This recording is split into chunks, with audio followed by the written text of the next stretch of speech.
My name is James Porter.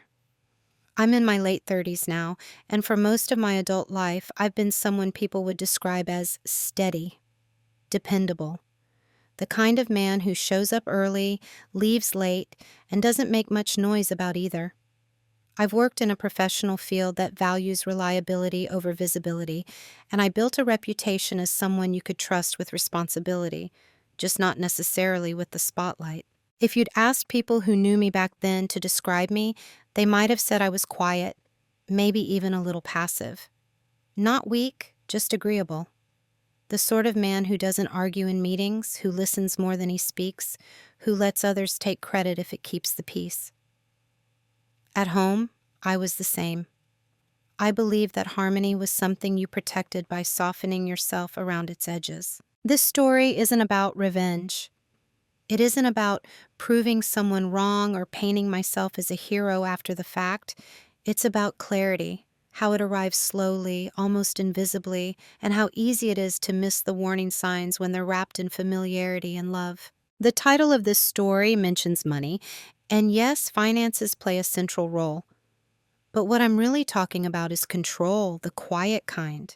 The kind that doesn't raise its voice or slam doors. The kind that hides behind phrases like, I'm just better with numbers, or this is easier if one of us handles it. The kind that convinces you over time that giving up small pieces of yourself is the same thing as being a good partner. This is the story of my marriage and how it slowly shifted into something I didn't recognize until I was already living inside it. It's about how every dollar I earned passed through hands that weren't mine, and how I told myself that was normal. Responsible, even. It's about the things people around me never questioned, and the things I didn't question either, until I finally did.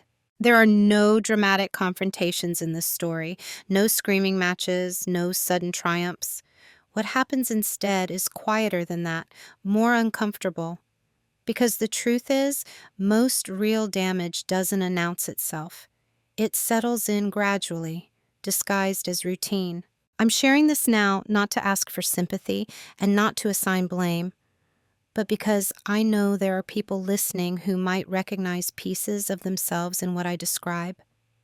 People who are competent, capable adults, yet somehow feel smaller inside their own lives than they should. People who can't quite explain why something feels off, only that it does. I won't exaggerate what happened. I won't hide my own mistakes either. This is an honest account of how financial control can take root in a relationship, how easily it can be overlooked, and what it takes, not emotionally, but internally, to step out of it. So before we go any further, I want to ask you something gently, without judgment. Have you ever looked at your own life and wondered when, exactly, you stopped having a say in parts of it you once owned? Before anything went wrong, before money became a word that carried tension instead of neutrality, I was already playing a role. I just didn't know it yet. Just didn't know. To my coworkers, I was the dependable one. The man who never complained about workload, who didn't push back when deadlines tightened or expectations quietly expanded. If someone needed help staying late, I stayed. If a project needed smoothing over, I handled it. I wasn't invisible exactly, but I was background. Structural. Like a beam, you don't notice unless it cracks. At home, that perception followed me. My wife used to introduce me as the stable one. She said it with a smile, and people nodded approvingly. Stability is attractive. It sounds like safety. What no one asked, and what I never volunteered, was what that stability cost me internally. Stability, in my case, meant I absorbed pressure so others didn't have to feel it. I earned well. Not extravagantly, but consistently. My income covered the mortgage, utilities, groceries, insurance, everything essential. Early in our marriage, when we talked about finances, it felt natural that she'd take the lead. She was more vocal, more confident with decisions, quicker to speak.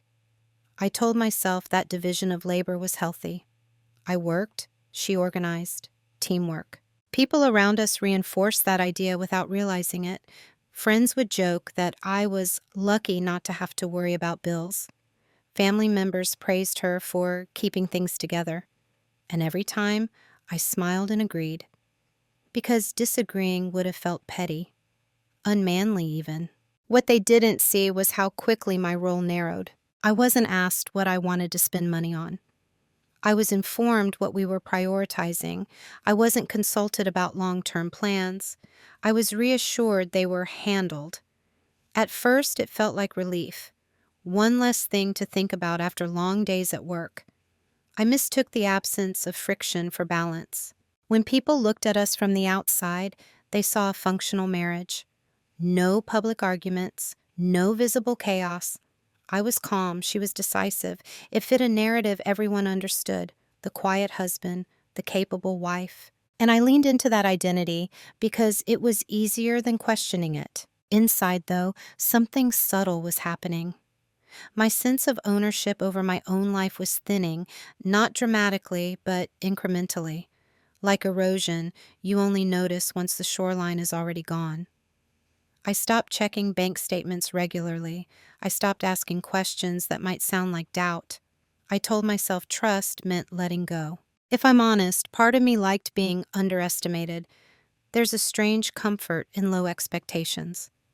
When no one expects resistance from you, you're praised for endurance instead. I became the man who didn't need much. The man was content with less because wanting more would have disrupted the image. I began to believe that story about myself. At gatherings, conversations would drift toward finances or future plans, and my wife would answer on our behalf. I stood beside her, nodding, silent. People assumed that silence meant agreement.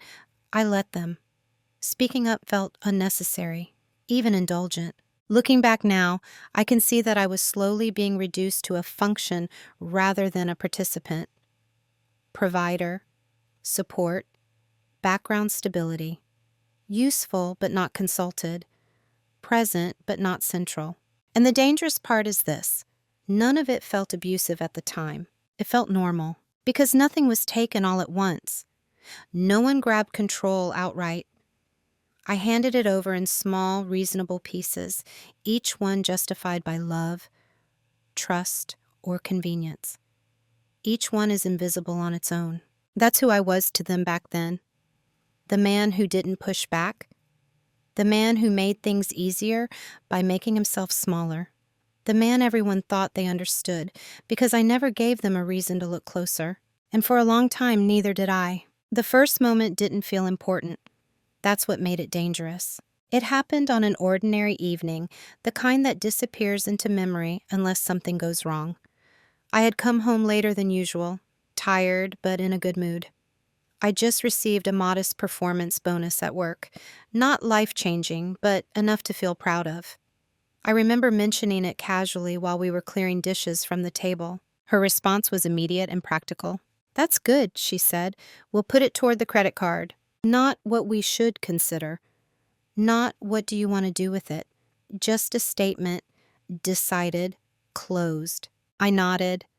I didn't even pause long enough to notice the absence of discussion. Paying down debt was responsible, sensible. The kind of thing a mature couple does. Any hesitation on my part would have sounded selfish, like I cared more about myself than the household. Still, something registered, quietly. Later that night, when I logged into my banking app out of habit, I noticed the bonus was already gone, transferred out, allocated, absorbed. The efficiency of it impressed me more than it concerned me. She was organized, on top of things.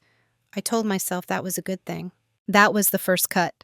Not because money moved, but because a decision passed without me. I didn't bring it up. There was nothing to confront. No argument to have. If I had tried to explain the faint discomfort I felt, it would have sounded ridiculous even to me. I just wanted to talk about it first. Doesn't carry much weight when the outcome is objectively reasonable. Over the next few weeks, similar moments followed. Small enough to ignore.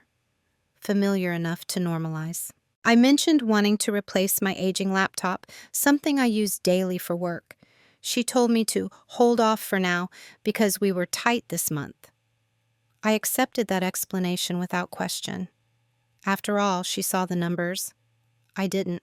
When my car needed routine maintenance, she scheduled it herself and reminded me to stick to the budget while it was in the shop. The phrasing caught me off guard.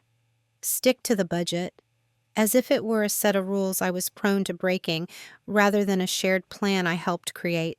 Each time, I told myself the same story. This is what partnership looks like. Someone has to steer. What I didn't notice was how consistently that someone was never me. Friends were present for some of these moments, and none of them reacted. Once, at dinner, a friend joked about an expensive gadget he'd bought on impulse. My wife laughed and said, "That would never fly in our house." Everyone laughed with her. I smiled too. Inside, I felt something tighten. Not anger, not yet. More like a reminder that my autonomy was now a punchline I was expected to enjoy. But again, I said nothing. The cut stayed small, almost polite, wrapped in logic and responsibility. If she'd yelled or demanded or accused, I might have noticed the shift sooner. Instead, everything came dressed as concern, as care, as maturity. I began asking permission without realizing I was doing it. Is it okay if I grab lunch out today? Do you think it's a bad time to buy this? Each question trained me further in the role.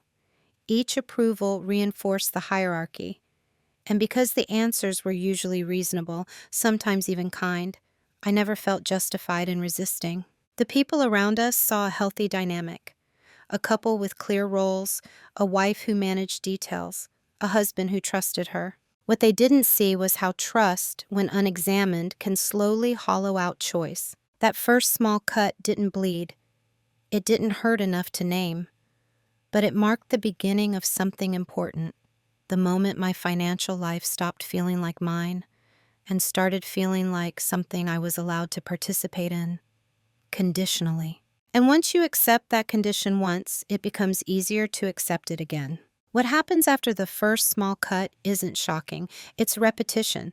The same patterns return, dressed slightly differently each time, until they stop feeling like incidents and start feeling like the environment. You don't react to the air around you. You just breathe it. By then, I had learned which topics to approach carefully. Money was one of them. Not because it caused arguments, we rarely argued, but because it caused subtle shifts in tone. A tightening of her voice. A look that suggested impatience rather than disagreement. It wasn't anger, it was dismissed. If I asked about an expense, she'd answer quickly, as if the matter were already settled. If I asked for details, she'd summarize instead of showing me. "It's all fine," she'd say. "I've got it under control." That phrase, "I've got it under control," became a wall I didn't know how to push against without sounding accusatory. I told myself I was being respectful, that I didn't need to scrutinize every decision. Those relationships weren't accounting exercises. And because nothing outwardly bad was happening, bills were paid, lights stayed on, our lifestyle remained stable, I learned to treat my discomfort as immaturity. So I adjusted. I stopped asking follow-up questions. I stopped opening the banking app altogether. When coworkers talked about investments or saving strategies, I listened politely but stayed quiet. It felt strange to admit that I didn't fully know what our financial picture looked like anymore. Stranger still to admit that I'd let it happen. The disrespect, when it appeared, was rarely direct. It was procedural. She'd make decisions and inform me afterward. She'd reframe my suggestions as impractical before I'd finished explaining them. If I expressed uncertainty, she'd reassure me, gently, almost maternally, that I didn't need to worry about those things. And I accepted that framing because it was easier than challenging it. Once, I remember suggesting we set aside a small personal allowance for each of us. No questions asked, just discretionary spending. The idea was practical and fair. She smiled, nodded, and said, "That sounds nice, but it's not really necessary. You don't spend much anyway." The conversation ended there. It wasn't the refusal that stayed with me. It was how she defined me in that moment. "You don't spend much anyway." As if that were an inherent trait, not a behavior shaped by constraint. Over time, I began internalizing that version of myself. The man who didn't need much. The man who was low maintenance. the man whose desires were optional. And the world rewarded that version of me. Friends praised my simplicity. Family members commented on how easygoing I was compared to other husbands.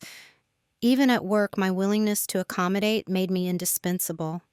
Everyone benefited from my compliance, except me. Still, I rationalized everything. I told myself that relationships require compromise, that leadership has to come from somewhere, that I was choosing peace over friction. I believed that being calm meant being mature. What I didn't understand yet was that calm can also be a survival strategy. There were moments, brief, almost embarrassing ones, when I felt something close to resentment. Watching her make a purchase without hesitation while I debated the cost of lunch. Hearing her refer to our budget as if it were a document I'd never seen. But I pushed those feelings down quickly. Resentment felt ugly, unjustified. After all, she wasn't cruel, she wasn't reckless, she wasn't obviously wrong. That's how disrespect survives. It doesn't announce itself as harm. It presents itself as efficiency, as competence. Love is expressed through control. The more it repeated, the more normal it became. And the more normal it became, the harder it was to imagine any other way of living. I stopped thinking in terms of what I want and started thinking in terms of what makes sense, which increasingly meant whatever she had already decided. By the time I noticed how small my voice had become in my own life, I had already learned to speak quietly enough that no one else could hear it, including me. Roles don't arrive with instructions. They form gradually, shaped by repetition and reward, until stepping outside of them feels like a violation rather than a choice. By that point in my marriage, my role was clear, even if no one had ever said it out loud. I was the provider, but not the planner. The engine, not the driver. My responsibility was to earn consistently, to be reliable, and not to introduce uncertainty. Her responsibility, unspoken but widely accepted, was to decide how everything moved once the money arrived. The arrangement wasn't framed as unequal. It was framed as efficient, complementary, sensible. And because I didn't resist it early, it hardened. When extended family visited, she handled conversations about our future, savings, travel, home improvements. I stood nearby, listening to plans being described that I hadn't participated in creating. Occasionally, someone would turn to me and ask, "Does that sound right to you?" I'd smile and say, "Yeah, that sounds good." Not because I fully agreed, but because disagreeing in that moment would have felt disruptive, as if I were breaking character. At work, I noticed a parallel. I was trusted with execution, not vision. People came to me to fix problems, not to ask what should be done next. And I excelled in that space. I became known as someone who didn't need supervision, someone who didn't push for recognition. The truth is, I had trained people to treat me that way. At home, that training continued. If something went wrong financially, it was framed as an external issue, an unexpected expense, a market shift, never a decision that could be questioned. And if I asked too many questions, even politely, I could feel the temperature change. Not anger, something colder. Impatience. The message was subtle but consistent. My job wasn't to understand, it was to trust. Over time, I began anticipating expectations before they were stated. I adjusted my behavior to avoid friction. I learned when to stay quiet, when to nod, and when to step back. This wasn't demanded of me, I offered it, because it kept things smooth, predictable, safe, but safety came at a cost. I stopped seeing myself as someone whose preferences mattered. I stopped imagining alternatives. I became useful in a very specific way. I made the system run without asking where it was going. What disturbed me most, in retrospect, was how natural it all felt. There was no dramatic moment where I realized I'd lost something, just a growing sense that certain parts of life were no longer available for discussion. I remember one evening, standing in the kitchen, listening to her explain a financial adjustment she'd already made. As she spoke, I realized I didn't even know the login information to our main account anymore. The thought passed through my mind briefly, and then I let it go. She knows what she's doing, I told myself. Why create tension? That was the role. The man who doesn't create tension. Reliable, useful, invisible. And the world reinforced it constantly. No one questioned why I wasn't more involved. No one asked if I was okay with the arrangement. The absence of conflict was mistaken for health. I mistook it too. Because stepping out of the role would have required something I wasn't ready to risk yet, being seen as difficult, as ungrateful, as someone who disrupts instead of supports. So I stayed where I was expected to stay. And in doing so, I slowly disappeared from decisions that shaped my own future. The shift didn't happen during an argument. There was no confrontation, no raised voices, no moment that would look significant from the outside. It happened in silence. I was alone in the apartment that afternoon. A rare occurrence. She was out running errands, and I'd taken the day off work to reset after a long project. The place was quiet in a way it rarely was. No background noise, no sense of being managed or observed. I sat at the small desk in the corner of the living room, flipping through an old leather notebook I'd kept for years. It wasn't a financial ledger, it was something more personal. Notes from different phases of my life. Career goals I'd written down in my 20s, ideas I'd never shared, reflections I'd almost forgotten existed. Reading my own handwriting felt strange, familiar but distant.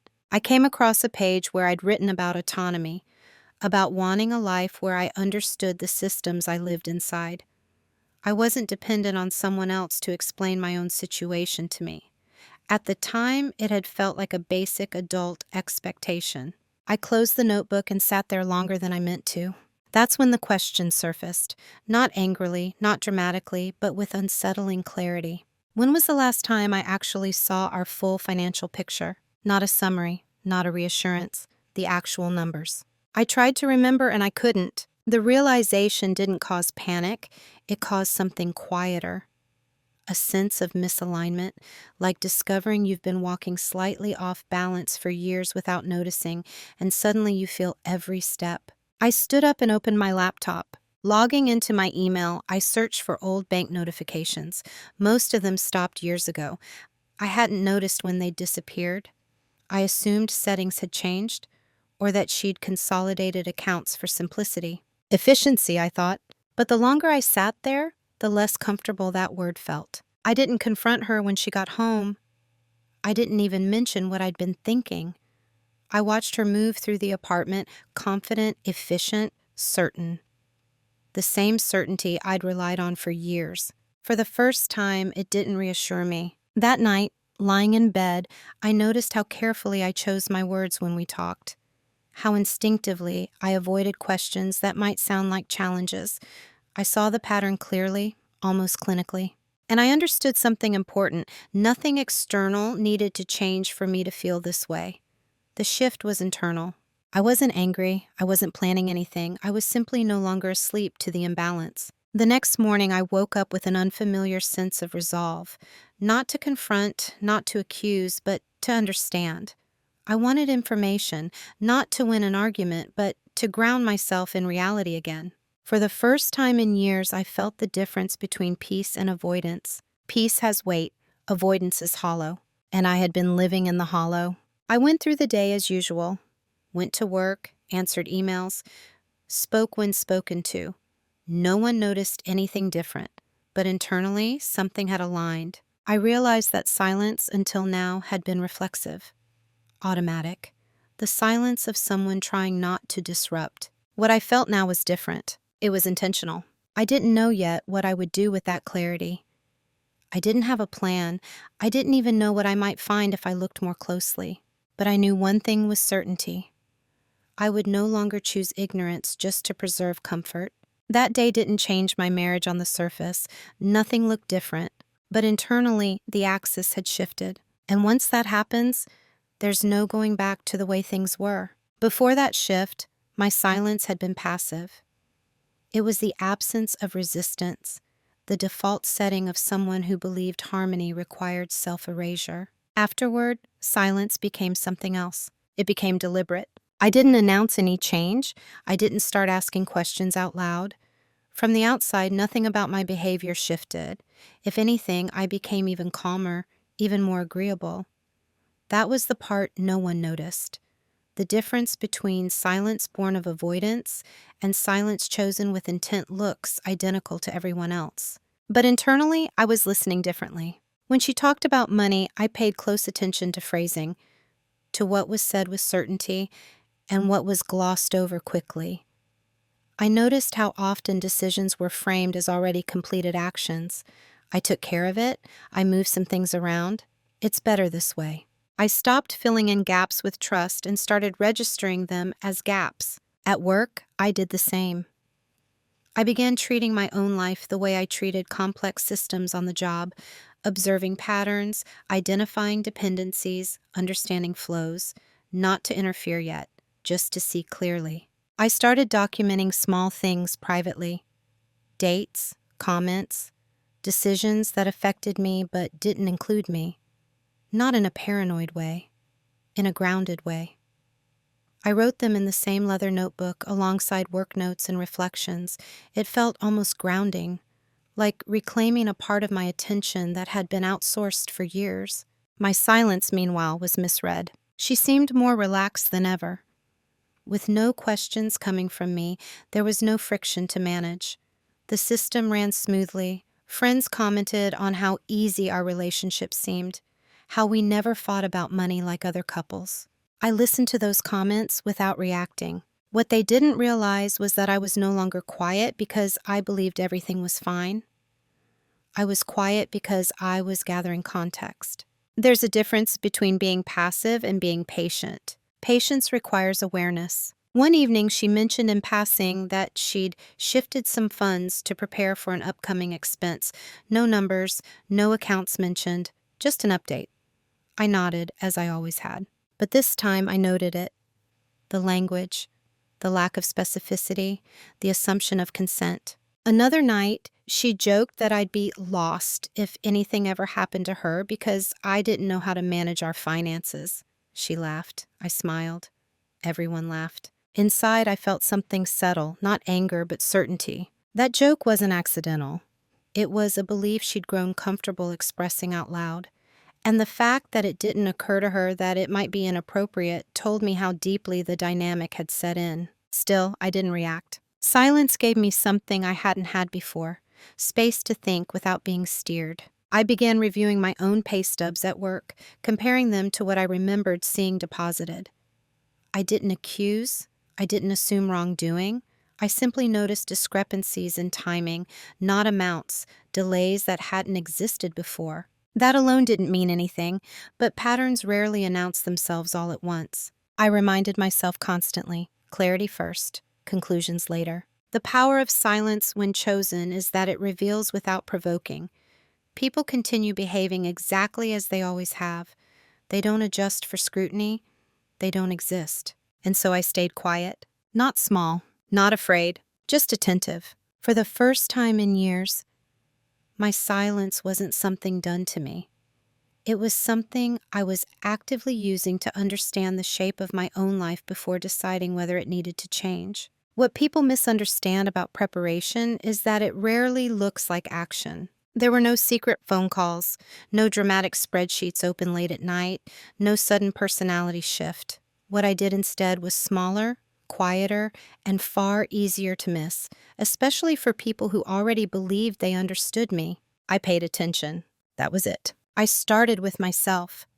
I reviewed years of pay stubs, tax returns, and employment contracts, not because I suspected theft yet, but because I wanted a baseline, an objective record of what I had earned and when. I cross-referenced dates, noting when my salary increased, when bonuses were issued, and when reimbursements came through. I wasn't angry while doing this. I felt oddly calm, methodical, the kind of focus that comes from finally aligning your actions with your internal reality. Next, I began relearning systems I'd once understood but had allowed to atrophy: banking structures, joint versus individual account permissions. How can it be modified without closing accounts? The difference between visibility and control. It struck me how easily competence can be mistaken for irrelevance. I wasn't incapable. I'd simply stepped back long enough for others to assume I always would. At home, nothing changed. I still nodded at the same points in conversation, still let decisions be described after the fact, still accepted reassurances without comment. The consistency of my behavior reinforced everyone's assumptions about me, that I was comfortable, that I didn't care about details, that I trusted completely. That assumption was my camouflage. I began noticing what wasn't said. There were references to an account I'd never seen, mentions of moving things temporarily without specifying where, casual statements like, "It'll balance out later," as if the timeline didn't matter. Again, none of this proved anything, but it told me not to rush. I also started educating myself about financial abuse, not from a place of accusation, but recognition. Quiet forms of control, gatekeeping information, infantilizing a partner's capacity under the guise of protection. What struck me most was how closely the descriptions matched behaviors I'd normalized. Not because she was overtly malicious, but because the dynamic had been allowed to form unchecked. I kept my notes factual. No emotional language, dates, phrases, patterns. If I ever needed to look back, I wanted clarity, not interpretation colored by memory. She never noticed. Why would she? From her perspective, nothing had changed. The system still worked. I still complied. I still didn't challenge. There was no reason to suspect I was preparing for anything. Friends noticed something else instead. They commented that I seemed calmer, more centered, as if I'd finally relaxed into myself. They weren't wrong, but they misunderstood the source. This wasn't relaxation, it was grounding. I also began quietly updating my understanding of my legal standing, not through dramatic consultations, but through general research. Rights, responsibilities. What information was I entitled to by default? What is required is explicit consent. Knowledge has a way of restoring proportion. The more I learned, the less dramatic the situation felt, and the more manageable it became. That's the paradox of quiet preparation. It strips fear of its power. At no point did I plan revenge. There was no endgame yet, just a steady accumulation of context. I wanted to know the truth before deciding how to respond to it. And then slowly, something else happened. My internal posture changed. I stopped seeing myself as someone reacting to circumstances and started seeing myself as someone capable of choosing among options. The role I'd been assigned began to feel optional, not fixed. Still, I waited. Because when people believe you are invisible, they stop guarding what they do in front of you. They speak freely. They assume continuity. And continuity, when observed carefully, reveals everything. The truth didn't arrive all at once. It came in fragments, loosely connected at first, the way real understanding often does. A number here that didn't align, a date there that didn't make sense. Nothing dramatic enough to justify confrontation, but enough to demand attention. The moment of clarity happened on an afternoon that felt almost disappointingly ordinary. I was reviewing tax documents from the previous year, something I'd avoided for a long time because it had always felt abstract, handled. This time, I looked closely, line by line. I compared reported income with what I knew I'd earned, then traced where refunds had been deposited. That's when I noticed an account number I didn't recognize. At first, I assumed it was an administrative error, a routing difference, something benign. I didn't jump to conclusions. I opened old files, searched email threads, and looked for any record of an account opening that might explain it. There was none. The account wasn't joint. It wasn't one I had access to, and it had been receiving transfers, small at first, then gradually more consistent. Not large enough to raise alarms, just steady. That was the moment the picture shifted from vague discomfort to defined shape. I sat there longer than I needed to, not because I was overwhelmed, but because I wanted to be precise. Emotional reactions blur details. I didn't want to blur. I traced the transfers backward. They corresponded with times she'd mentioned moving things around or setting something aside. The language I'd noted in my notebook now had weight, context. Still, I felt no urge to confront her immediately. What surprised me most was the absence of rage, There was no spike of adrenaline, no sense of betrayal crashing down all at once. Instead, there was clarity, cold, steady, undeniable. This wasn't a misunderstanding. This was concealment. I didn't celebrate the discovery. I didn't feel victorious. If anything, I felt sobered. The truth had a gravity to it, not because it was shocking, but because it confirmed what I'd already begun to sense. The imbalance wasn't accidental. I spent the next few days verifying everything quietly. I checked timelines, confirmed amounts, made sure I wasn't misreading anything. I needed certainty, not suspicion. Each confirmation tightened the picture. This wasn't about saving for a surprise. There was no corresponding withdrawal for shared expenses, no disclosure, no conversation. It was a separate financial life built alongside the one I thought we shared. When she talked about our budget, it excluded that account entirely. I didn't feel humiliated, I felt resolved. Because now, for the first time, I wasn't operating on instinct or emotion. I had facts. And facts changed the nature of silence. Silence without information is submission. Silence with information is positioning. That distinction mattered. I continued acting exactly as I had before. Same tone, same routine, same apparent trust. There was no advantage in letting her know what I knew. Not yet. Knowledge loses power when revealed prematurely. Instead, I updated my notes. Cleanly, clearly, no judgment, just records. I also adjusted something internal, my timeline. Up until that point, I'd been gathering context without an endpoint. Now, I understand that a decision would eventually be required. Not immediately, but deliberately. I thought about confrontation and dismissed it. Confrontation seeks explanation. I didn't need an explanation. I thought about the accusation and dismissed that too. Accusations seek emotional resolution. I wasn't interested in emotional exchanges. What I wanted was alignment between what I knew and how I lived. That night, lying beside her, I felt the distance clearly for the first time. Not as resentment, but as a separation of realities. We were no longer operating on the same information, and she didn't know that yet. The private reveal wasn't a moment of triumph.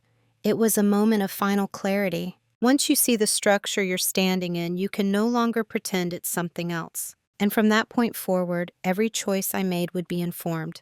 Not by fear, not by habit, but by truth. Knowing the truth doesn't automatically tell you what to do with it. For a while, I lived in that space between awareness and action.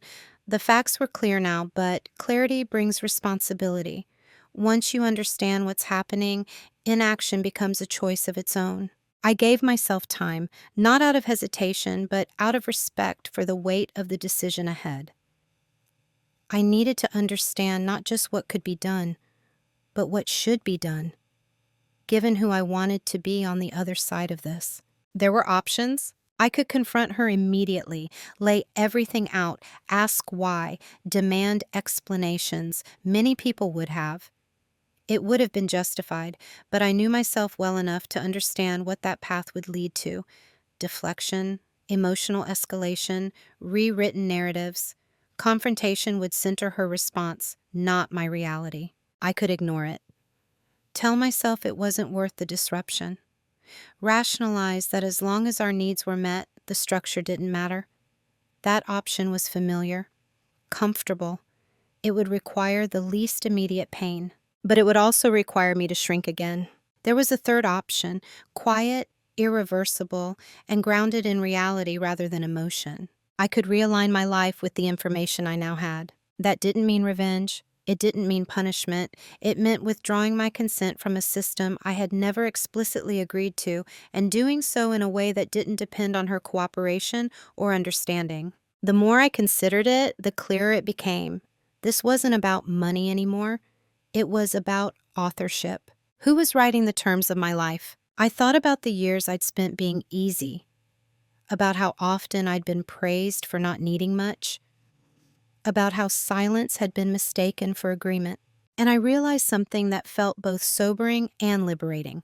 I didn't owe anyone an explanation for reclaiming my agency. Explanations are often demanded by people who benefit from your compliance. So I made a decision. Not dramatic, not rushed, but firm. I would move forward without announcing my intentions. I would protect myself legally, financially, and structurally, and only when those pieces were in place would I speak. This wasn't secrecy, it was sequencing. There's a difference between hiding and preparing. One is rooted in fear, the other in clarity. I also set boundaries internally. I promised myself I wouldn't act out of spite. I wouldn't drain accounts or sabotage stability. I wouldn't mirror the behavior I just discovered. What I would do is ensure that no part of my livelihood could be controlled without my consent ever again. That meant accepting something difficult. Once I took the next steps, there would be no way to return to the illusion we'd been living in. The relationship would change regardless of how calm the eventual conversation might be. But the illusion had already ended for me. What remained was timing. I continued living as usual, not because I was pretending nothing had changed, but because I was respecting the process I'd chosen. Each day, my resolve grew quieter and stronger.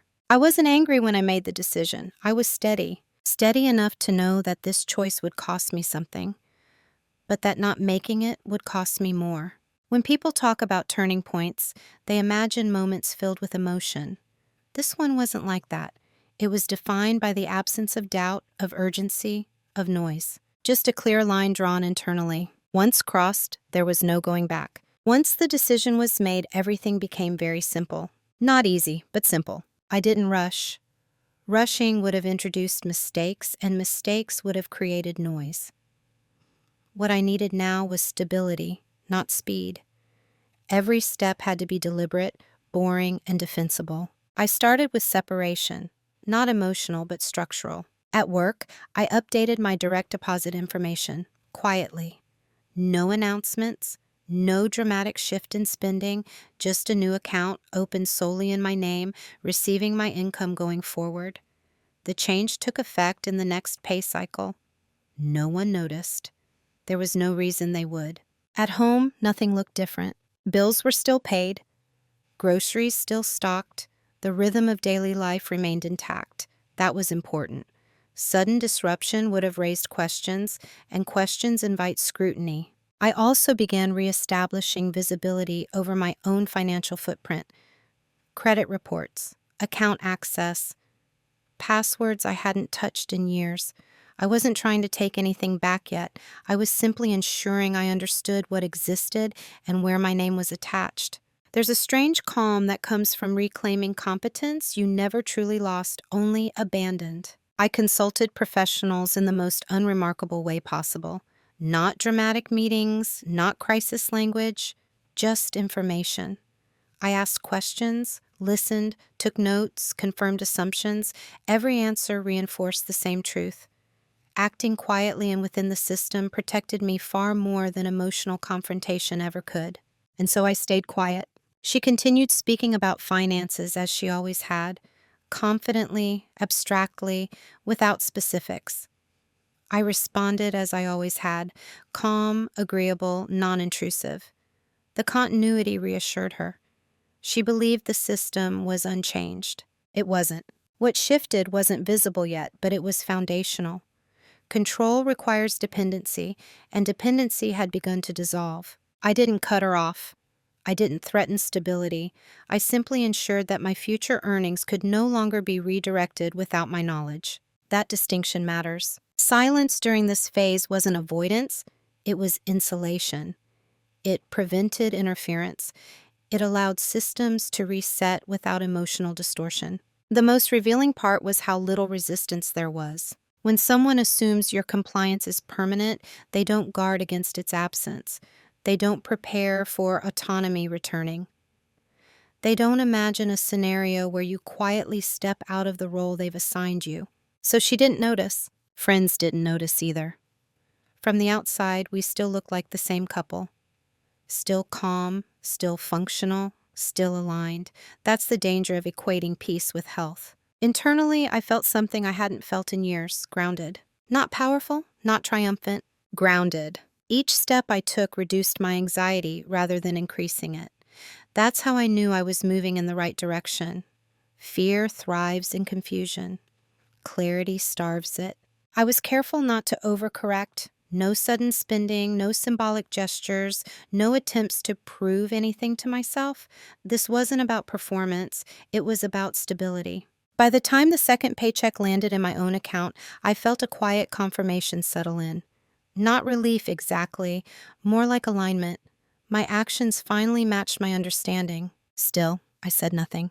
Because timing matters. And silence, when chosen with intention, isn't weakness. It's preparation. Consequences don't always arrive with explanations. Sometimes they show up as confusion, as friction in systems that used to run smoothly, as questions no one knows how to ask yet. At first, the changes were subtle. She mentioned that a transfer had taken longer than expected, said a payment needed to be restructured. The language was vague, but the tone had shifted. There was less certainty in it now, fewer assumptions. I listened without reacting. From her perspective, something was off, but not enough to trigger an alarm. Systems she controlled had become less predictable. Not broken, just less responsive. The kind of disruption that creates irritation before concern. She checked things more often, mentioned money more frequently, asked casual questions about work, whether anything had changed, whether bonuses were coming up, whether my schedule might shift. I answered honestly, but briefly. Nothing had changed at work. That part was true. What had changed was access. The consequences of that change didn't look like punishment. They looked like an imbalance. Budgets that once seemed flexible became tighter.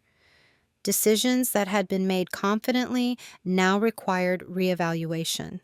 Not because resources were gone, but because control had become incomplete. She didn't accuse me of anything. There was nothing concrete to accuse.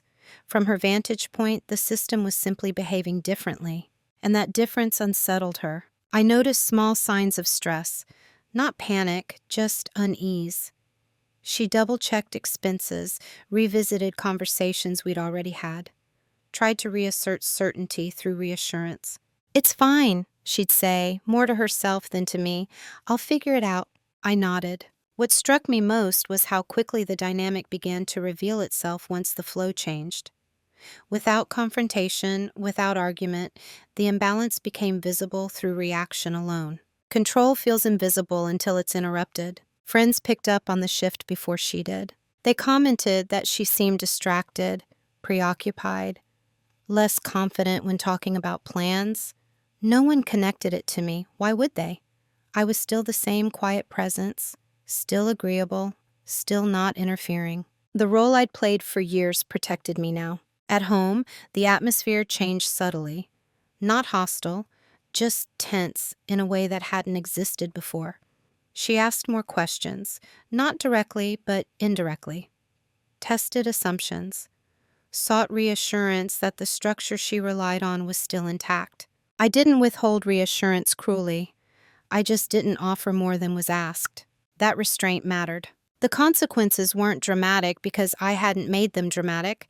I hadn't removed support or demanded explanations. I'd simply stepped back into ownership of myself. And that was enough to destabilize a system built on one-sided control. There's an uncomfortable truth in that. If balance only exists when one person remains passive, it was never balanced to begin with. As days passed, the pattern became clearer. Her confidence was reactive now, not automatic.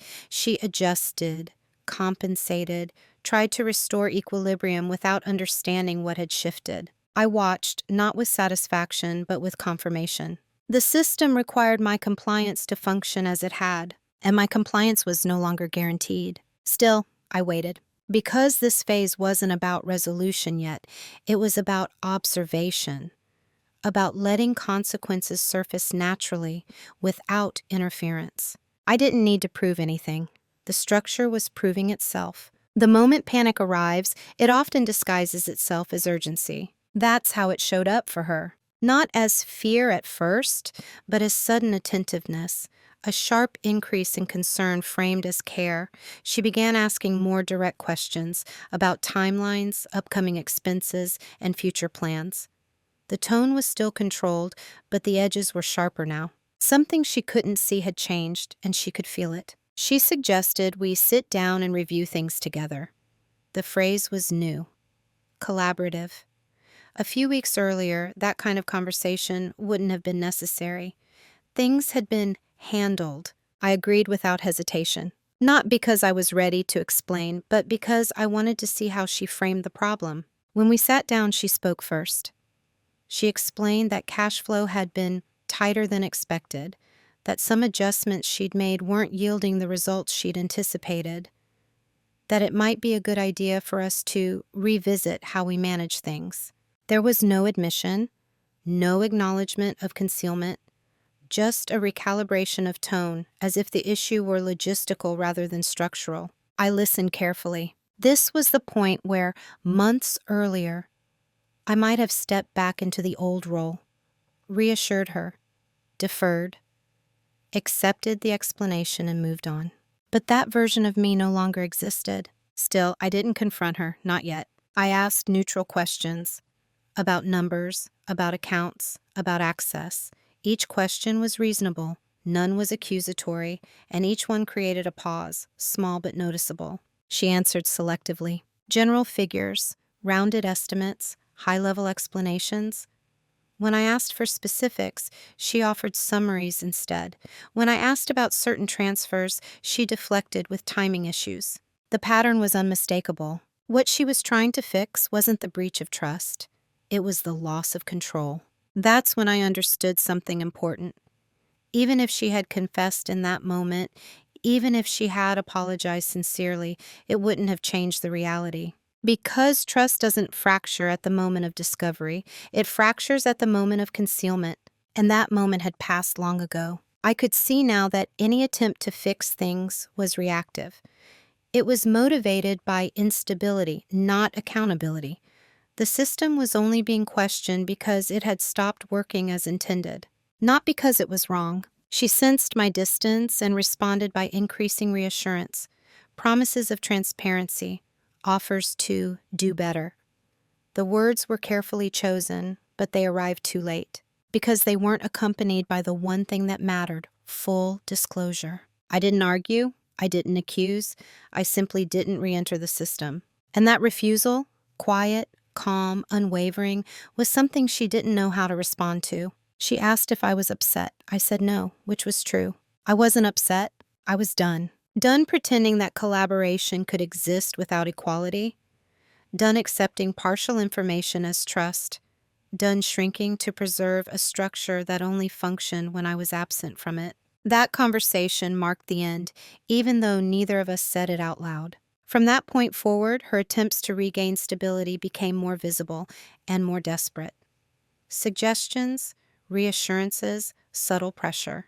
But the foundation had already shifted. Once you remove your consent from a system built on your silence, there is no way to restore it without rebuilding everything from the ground up. And by then, it was too late. The confrontation, when it finally happened, didn't feel like a climax. It felt like a formality. By the time we sat down to speak openly, everything that mattered had already been decided internally. Not in anger, not in haste, but with a calm that surprised even me. I didn't raise my voice, I didn't accuse, I didn't list grievances. I told her what I knew. I explained, simply and directly, that I was aware of the separate account, that I had seen the transfers. I understood how long it had been happening. There was no dramatization, no moral language, just facts. For the first time since I'd known her, she didn't interrupt me. Her face changed, not dramatically, but enough to register. The certainty she usually carried dissolved into something more fragile. Confusion, then calculation. She asked how I'd found out. I told her I'd taken the time to look. There was a long pause. She began explaining, not denying, explaining, framing her actions as precautionary, as responsible, as something she'd done for us. She spoke about fear, about wanting security, about not trusting me to worry about details. I listened. I didn't argue with her interpretation. I didn't challenge her emotions. I didn't try to reframe the past. Instead, I said one thing. You made decisions about my life without my consent. The room went quiet. That sentence wasn't delivered with anger. It didn't need to be. It was precise. And precision has weight. She tried to respond, to justify, to contextualize, to soften the implication, but justification doesn't undo concealment, and context doesn't restore agency. I told her I wasn't interested in debating intentions, that this wasn't about whether she believed she was doing the right thing. It was about the fact that she'd removed my ability to choose. Yeah. I also told her I wasn't asking for anything. No apologies, no promises, no access. That surprised her more than anything else, because confrontation usually seeks something: resolution, reconciliation, reassurance. This one didn't. I explained that I'd already restructured my finances, that my income was now separate, that I was no longer participating in a system I hadn't agreed to. Again, no anger, no threats, just clarity. She asked if this meant the end of our marriage. I didn't answer immediately. Then I said, it means the end of the version of it that existed. That was the truth. There was nothing left to escalate, no leverage to apply. The power of the conversation came from its restraint, from the fact that I wasn't asking her to change. I had already changed what I needed to. The silence that followed wasn't hostile. It was heavy with realization. For the first time, she was facing the consequences of her actions without the buffer of my compliance. And for the first time, I wasn't negotiating my own autonomy. When the conversation ended, there were no raised voices, no slammed doors, just a quiet understanding that something fundamental had shifted. Confrontation doesn't have to be explosive to be final. Sometimes the absence of heat is what makes it irreversible. After everything was said, life didn't suddenly become dramatic or empty. It became quieter in a different way. Not the silence of avoidance or tension, but the silence that comes when something false has finally been removed. The days that followed weren't filled with arguments or negotiations. They were filled with adjustments. Practical ones, emotional ones, internal ones. We moved carefully around each other at first, like people relearning the dimensions of a shared space, but I noticed something almost immediately. I no longer felt the need to monitor my own words. I spoke plainly. I paused when I wanted to pause. I asked questions when I needed answers. That alone felt like a kind of freedom. I didn't feel victorious. I didn't feel wronged in a way that demanded validation. What I felt was solid, grounded, as if I had stepped back into alignment with myself after years of standing slightly off center. The identity I'd carried for so long, the agreeable one, the easy one, the man who didn't need much, began to fall away naturally, not replaced by bitterness or dominance, but by something quieter and more durable. Self-authorship. I began managing my own finances fully again. Not obsessively, just competently. I knew where things were. I knew what decisions were being made and why. The transparency wasn't a burden. It was grounding. It reminded me that adulthood isn't about avoiding responsibility. It's about choosing it. At work, something subtle changed too. I spoke a little more. Not louder, just with presence. I offered input when it mattered, declined requests when they crossed lines. The same people who'd once seen me as endlessly accommodating adjusted quickly. Boundaries, I learned, don't need explanations to be respected, just consistency. As for the marriage, I won't dress it up or simplify it. Once equality is removed for long enough, restoring it is not just difficult. It requires a willingness from both people to rebuild from the foundation. That willingness wasn't mutual, and that's something I've made peace with. Peace doesn't always mean staying. Sometimes it means accepting that a structure was built on an imbalance you can no longer tolerate and walking away without turning it into a war. What surprised me most was the absence of bitterness. I'd expected anger to show up eventually. It didn't. What showed up instead was clarity, a clean understanding of what I would never accept again and what I would no longer need to explain.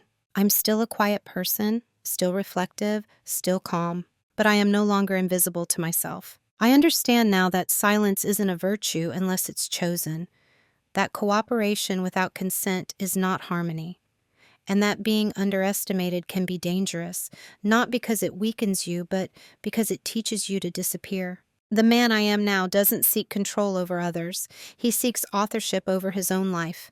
And that has made all the difference. When I look back on this story now, what stays with me isn't the discovery of the hidden account, or even the slow realization that my marriage had become unbalanced. What stays with me is how easy it was to miss. Not because the signs weren't there, but because they were quiet, reasonable, and socially acceptable.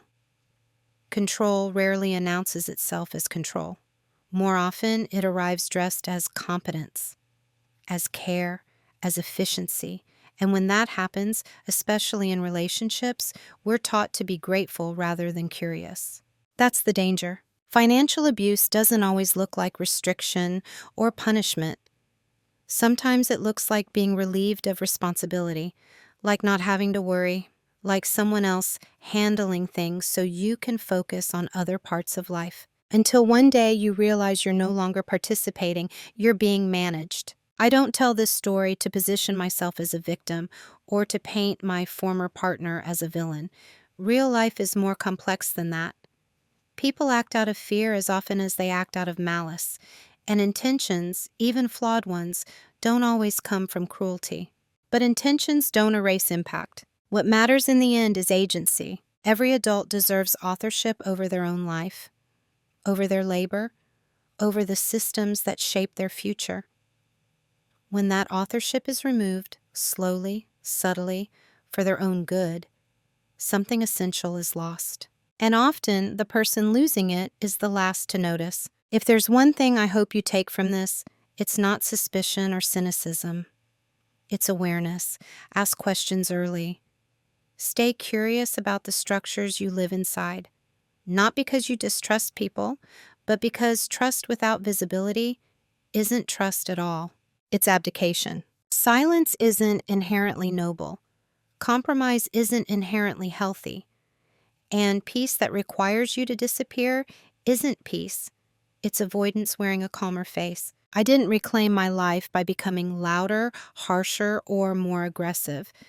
I reclaimed it by becoming more present, by choosing clarity over comfort, by understanding that boundaries don't need to be announced with drama to be real. And if you recognize parts of yourself in this story, if you've ever felt strangely small in areas of your life that should belong to you, I want you to know this. You're not wrong for noticing. You're not selfish for wanting visibility. And it's not too late to step back into authorship.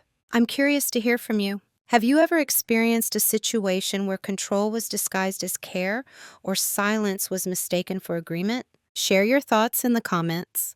Video hữu ích, hãy ấn like và đăng ký kênh để ủng hộ mình nhé. Chúng ta sẽ gặp nhau ở những video tiếp theo. Bye bye.